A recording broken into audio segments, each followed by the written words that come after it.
administration has mischaracterized us yet again in a long history of slandering the BDS movement as supporting violence, supporting genocide, and supporting terrorism. So before we get anywhere into the details, I just want to unequivocally state, and you can go and verify this through any of the documents that have ever been published by the BDS movement, that it is non-violent, that it does not endorse any form of violent resistance up to and including acts of terror, and that it does not take a stance on particular trigger point questions such as the 1 versus 2 state solution.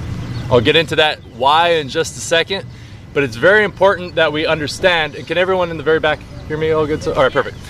It's very important we understand that BDS is not synonymous with the entire Palestinian movement for Free Palestine, that it is a constrained movement in the sense that it doesn't take positions on numerous issues, and that it's very, very important that we, when we're talking about BDS, do not conflate our own positions on Palestine and what BDS says, right? You may have a particular position on armed resistance. You may have a particular position on the 1 or 2 state solution. That's all good and well. We should have those discussions. But when you are speaking on behalf of BDS, it is critical that we're not going into those conversations. If people ask us about that, it is critical that we simply reiterate what BDS is for. This is not the time to get into debates about any of these things. This is precisely when people will try to draw us into debates. And I think it's very clear we just be honest. Does anyone in this circle feel like very well versed on the full history of the geopolitics of the region? Neither do I, and I'm probably one of the more well-educated on this topic here. None of us are qualified. Let's just and that's not a embarrassing thing. It's like the media likes to say, it's a complicated issue. It's not a complicated ethical issue, but it is a very sophisticated geopolitical issue, right? So it's not at all giving up. It's not a cop-out to say, hey, look, I'm here as a matter of human rights. I'm here as a matter of standing against apartheid, and that's exactly what the BDS movement is about. Does anyone have questions? Oh, I just had a question about how do you respond to the claims that Sabra and other companies like that are political appropriation because of certain Jews in the diaspora that did stay in America? Yeah, no, that's a really good question. I think for a lot of the subtleties, it might be good. And honestly, this is something that also would be good educational at some point. Like the various, talk about thorny issue. The various ethnocultural groupings of Jewish folks and how they relate to the diaspora and whatnot. I mean, one of the things, one of our own comrades here in the city JVP is a descendant of those Jewish folks who were expelled during al-Nakba, right? Because it wasn't just Muslim folks who were expelled. So I think one thing to bear in mind is it's unclear how many indigenous Jewish folks in the region are actually supportive of this in the first place. But I also think another point is trying to think of for example, Turks and Greek folks will argue back and forth who came up with baklava. It's a big thing, right? Obviously, things like hummus have, I don't know, thousands, tens of thousands of years old. Who are we going to give credit to? I think I think the point to really focus on there is yes, there's a lot of blah blah blah, however you want to phrase it, history there. But the point is, as of right now, Sabra is not acknowledging any of that. It is treating itself as plain and simple, this is not Jewish culture. This is not this is Israeli culture. And I think that's one of the main things that really has to be highlighted is obviously the history of Jewish Semitic presence in the region is millennia old and has had a huge productive role in the culture there. Some of us, the question of what is Israeli, on the other hand, and what happens when you label something Israeli is entirely different. And for people, not just Palestinians, but for many Arabs in the region, who include Christians, who include Jewish folks, and include secular, whenever something is represented Israeli, it has already cut them out of the conversation so much that I'm trying to find the exact words, but that it's already effectively appropriation. Does that make sense? Am I putting like that's a really subtle thing, and honestly that'd be a good thing to follow up with some of our JVP comrades. But I think the main thing would be the emphasis on the fact that there's a difference between the overall Jewish heritage of the region and taking things and selling them as Israeli, which then feed back into an economy which we know is directly driving the erasure of a lot of these cultures. Is that at all adequate? Okay. Can you explain what exactly a sanction is? Yeah, so sanction would be the strongest of it.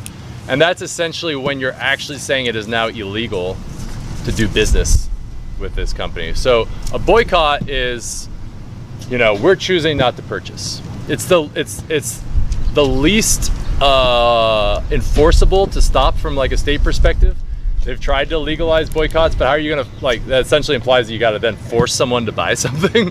How are you gonna say like, oh, you didn't buy it because of boycott, maybe I just don't want, I mean, also Sabra hummus sucks. So that's a good reason not to buy it right there.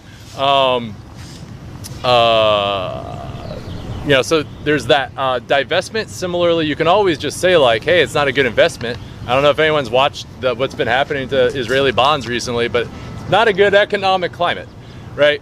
But sanctions, that's where it really gets tricky, because you're essentially saying as a government, it is illegal for our citizens, and if we can enforce it, like the United States can, it is illegal for others, right? So when we talk about sanctions against, say, like Iran right now, it is like the United States will penalize other countries for doing business with that. That's the ultimate idea of sanctions, is that it's an actual legal prohibition on doing business. But that is by far the least achieved and the most like challenging of any of the three. What kind of like penalties? Well, see, this is where we get into like the asymmetry of American power, right? Because essentially all the United States has to do is like, you can't do business with us anymore, and you've just destroyed a company, or if not a whole country's economy.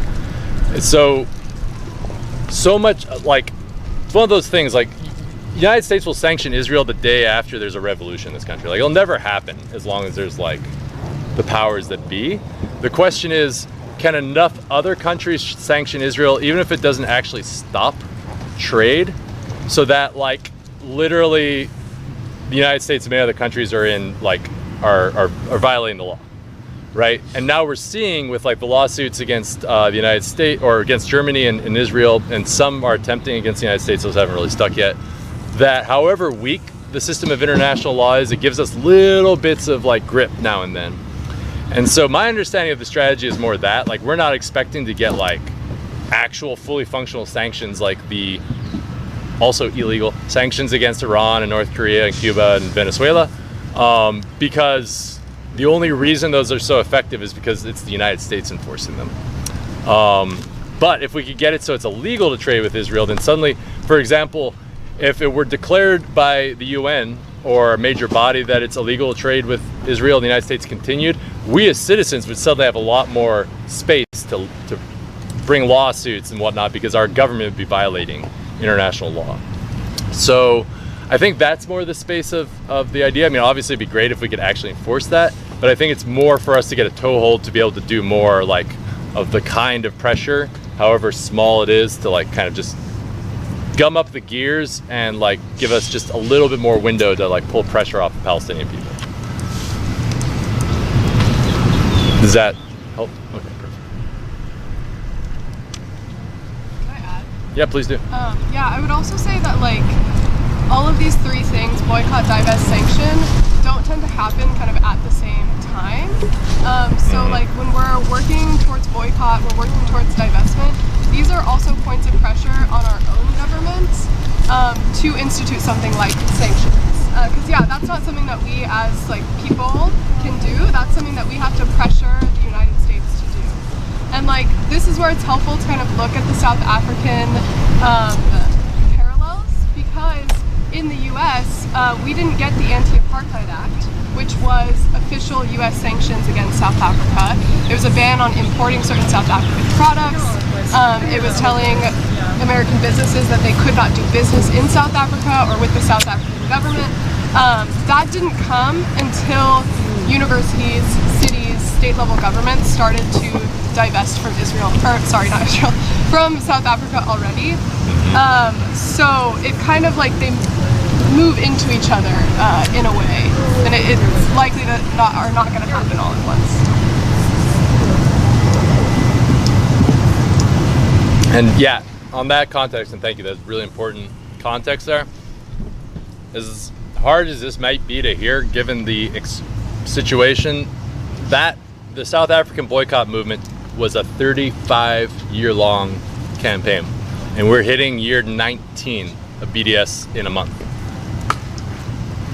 Obviously, the timetables of acceleration have changed dramatically. There was never a situation in South Africa like we're seeing right now, nor did South Africa ever play the same pivotal role in US imperialism that the occupation does for the US. There's no other, I mean, the United States used to love Saddam Hussein, and we saw how that ended, right? Like, there's only one regime that the United States is completely unwilling to turn its back on, from what we can see. And so, if it took South Africa 35 years, there's just a lot of patience. Patience is not synonymous with apathy, but especially right now, this is part of the reason, like, we do have to be very careful on our verbiage and whatnot about how we describe this and how we stand, because we can get hit with setbacks, because as much work as was done in the last major wave of BDS, it was set back. And then, I don't think it's a mistake, though I haven't seen a lot of analysis, that shortly after BDS was like essentially silenced around the world, you had almost on the year like major military assaults on Gaza, like 2019, 2020, 2021, like just nonstop until finally like the final, breaking of the dam. So, yeah, like exactly what was said.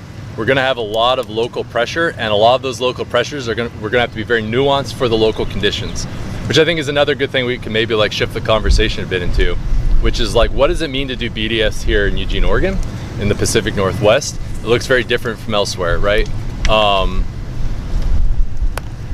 I really need to look this up. I keep forgetting, but I'm pretty sure that if we're successful, this will be by far the largest divestment in U.S. history. I'm pretty sure, but certainly universities. Almost $3 billion, right? Precisely because of that, this will be like a fight that they won't want to give in, because winning this would be such a fucking huge win for the entire national BDS movement. Like, it's orders of magnitude more money than was divested from UC Riverside, right? Which means orders of magnitude more resistance that we will be facing. But that doesn't mean that there aren't lots of ways to chop up the problem in the meantime. We have targetable goals like HP and Sabra. We have, and this is a good time to mention this, because I know that there are some folks that have some issues with academic boycott. I would just like to specify a few things real quick. Because BDS calls for 3 kinds of boycott, actually. Economic, which we all know what that is, I'm pretty sure at this point. Cultural, and things like Sabra is an extension of that, like not promoting things that are like Israeli when they're actually just expropriated Palestinian. And academic. And I want to focus on academic because, we're out here talking about how, like, if we're swept, that's a violation of like basic academic rights for students, and we want open discourse. And that's precisely what a lot of people have said. Well, if you boycott Israeli institutions academically, you're closing down that conversation, and you're shutting, like, you're going to actually like look worse, because what you're effectively doing is betraying the very kind of liberal rights doctrines that you're appealing to in terms of human rights. The 3 universities that University of Oregon has ties to is Technion University, Tel Aviv University, and Hebrew University in Jerusalem. Technion is essentially a weapons research center. That's what they do. That's what they've done from the very beginning. A lot of the bots on our social media right now were prototyped at Technion. Remote controlled those giant armored bulldozers they've built into like remote controlled ones. That was prototyped to Technion. The drones that have been assassinating Palestinians, prototyped to Technion. If you look at Tel Aviv University, they are the, and I'm gonna fuck up the phrase, so I apologize to my Arab comrades for not having pronunciation, but the Dahiyya doctrine? Ah, man, my computer just locked up on me. So, I love having the glare. Just 1 second. Dayhiya? Dahiyya? Huh? Dahiyya. So the Dahiyya doctrine, long and the short of it is attack civilians. If you want to expand the settlements, attack civilians. That was developed by Tel Aviv University. Is that what we mean by academic freedom? Is to like do exchanges and promote the intellectual climate of universities that are pushing genocide as their formal academic positions? And finally, the Hebrew University of Jerusalem straight up has an IOF military base on campus and has been providing logistical and higher education support to IOF soldiers, the same folks who are TikToking their war crimes right now. So, there is no such thing as academic freedom in Israeli academia. Not only are Palestinians like excluded from that academic system in the first place, but the huge amount of the intellectual resources of Israeli academia is literally geared towards the domination of Palestine, and beyond that, prototyping oppressive methodologies which are used all over the planet. That being said, if we're going to start holding that standard, most US universities would also be in hot water too. But again, BDS is about focusing targets, and we can't take on everything at once. But hopefully by focusing our targets and having those wins kind of like piece by piece, we're able to build up, much as was said, towards something huge like sanctions.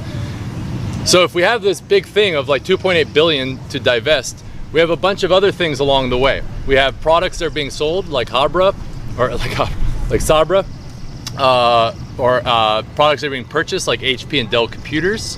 Relationships with genocide promoting universities like Tel Aviv, Hebrew University, and Technion. Ongoing cultural relationships that are promoting various Israeli cultural institutions on campus. Things that continue to justify a system that only exists in the context of ethnic cleansing and genocide. So in order to get these big things, we need to win local victories. In order to win local victories, we need to kind of chop things up in a way that we can have victories along the way. We know that we won't get the 3 billion removed by the time this encampment ends, however that ending looks. So what are the things we can do? What are the victories we can win now that set us up to deliver that final blow here, which then sets us up for the global strength?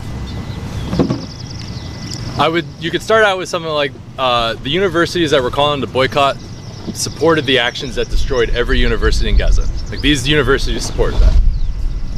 And that we don't believe that you can have academic freedom unless all people are granted access, and unless that academic knowledge is used to better human lives rather than to literally erase them. It's one of those tragic things that, like, as a result of the last 8 months, we have a lot more evidence for why we do the things we do. It was, there were universities in Gaza before, so people could say, well, there's universities there's universities in Israel, don't we want exchange? The Dahiyya doctrine, I'm trying, is precisely the kind of thing that, like, called for that, literally called to destroy Palestinian civil society structure. I'd love to. First off, I'd love to let you all know, I'm in the divestment chat. When they were talking about how to escalate, they're talking about all y'all. They're saying we got to do what the students are doing. So first off, just being out here is already putting pressure on people out there to do more. So that's the first thing. Just resisting is often like a first step. I think a second thing we can do, and I've been talking with some folks, is like, I think obviously they're going to be aimed differently, but we're kind of in the stage of like getting info. So one thing is like, there's some people getting ready to send a bunch of freedom of information ACT requests, FOIA requests to Eugene government, and we're preparing to do the same here with the UO. So getting on the same page. Another thing, for those of you who are relatively new to Eugene organizing, this is a dirty little town with a fucking old boys club that runs it, and the same people that are running downtown have their fingers in the pies of UO. So trying to draw those connections and showing what that looks like helps. And then finally, I think this is where we kind of start to do a little like zooming out of the structure, right? Like in the sense that the same system that is destroying Palestine is the same system that is putting people on the streets and then treating them like they're less than dogs. I think that process is underway. The thing with FOIA requests is money.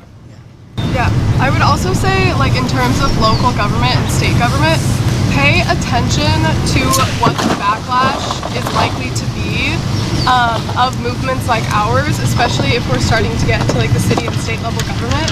There are already 37 states who have anti-boycott laws specifically targeting BDS action, yes, saying that state governments cannot do contracts with companies that do BDS, or state governments and local governments have to pull their investments from BDS companies. So basically, like, the opposite of what we want is what is being passed in a lot of these legislative bodies. Oregon does not currently have an anti-boycott law, but that is not like a guarantee. So I would say, like, pay attention to what folks are doing at the state level in terms of like trying to silence this movement, because I do think that they will try, and there is a blueprint for that to occur. I've been looking through these anti-boycott laws for the past like 3 months, and I will tell you that they all sound exactly the same. So all Oregon has to do is go into, like, I don't know, Tennessee's archives of legislation and copy and paste a BDS law, and yep, congratulations, now BDS is illegal. So just like pay attention to that and know that that is something that people like us would have to mobilize against. Thank you. That's a very good point. The fact that like BDS is illegal is a legal movement, which means that it's actually, in this case, it's very similar to labor. It's very easily curtailed by law as much as it can be advanced by law. So it's a very good point. And the United States always uses the state legislature as the trenches of reaction. So that's where it'll get hit for sure. Did I see your hand? Yep.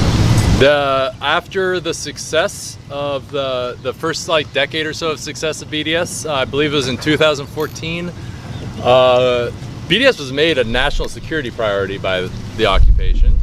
They dedicated their top strategists to dealing with it, and every Western embassy has an anti-BDS bureau now. So like this is seen as a major threat to the Israeli state. In 2014, there was significant, measurable economic drop in investments that was cataloged by the UN. And it was shortly thereafter that there was a huge backlash. So yeah, it works, and they will do anything in their power to stop it, whether it's above or below board. Oh, also just going back real quick to the question about, you know, it was more in the question of hummus and sabra and cultural expropriation, but just in general, when it comes to the question of like Judaism and Jewish people versus Israel and the state, like not only did SJP and Super largely come out of BDS, so did JVP. And JVP, at least at one point, was the fastest growing Jewish organization in the United States. So, you know, this is something that's been supported very deeply by anti-Zionist Jewish folks for a while now. We are about an hour, and as much as I'm sure everyone's just stoked for more meetings because we haven't had enough of them, I just want to see if this is a good time to wrap up. There's a lot of information, I know. I'm happy to keep going. I'm also happy to get out of the sun, so you just let me know. And again, anytime you want to come up and talk about this stuff, I love this shit. I'm a geopolitics nerd, so I'm happy to. I have a feeling our resident international law expert would probably be a good reference point too. I wouldn't call myself an expert. Resident. I'm not an expert geopolitical analysis. You get what beggars can't be choosers. This is what you get. Thank you. Absolutely. Thank you all for being here. This is a hard struggle, and it's so, man, it was so demoralizing watching BDS fall apart, and seeing you all out here has been like really good, and I know I'm not the only one, so thank you.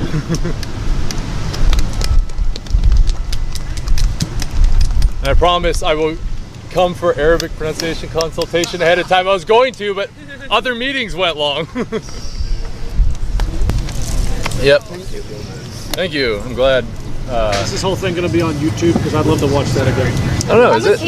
I'm going to have to figure out how to edit this. I'm just beginning, to be honest. I'm just a guy with some cheap equipment, just starting. But I'm going to try and figure out how to edit it and make it into a story. And I would love to. I got to make sure that my stuff even caught everything. But that's my intention. I'm a field worker, and I do recording of people as well. Yeah. So All right. Cool. Okay. Cool. I've dealt with some of that.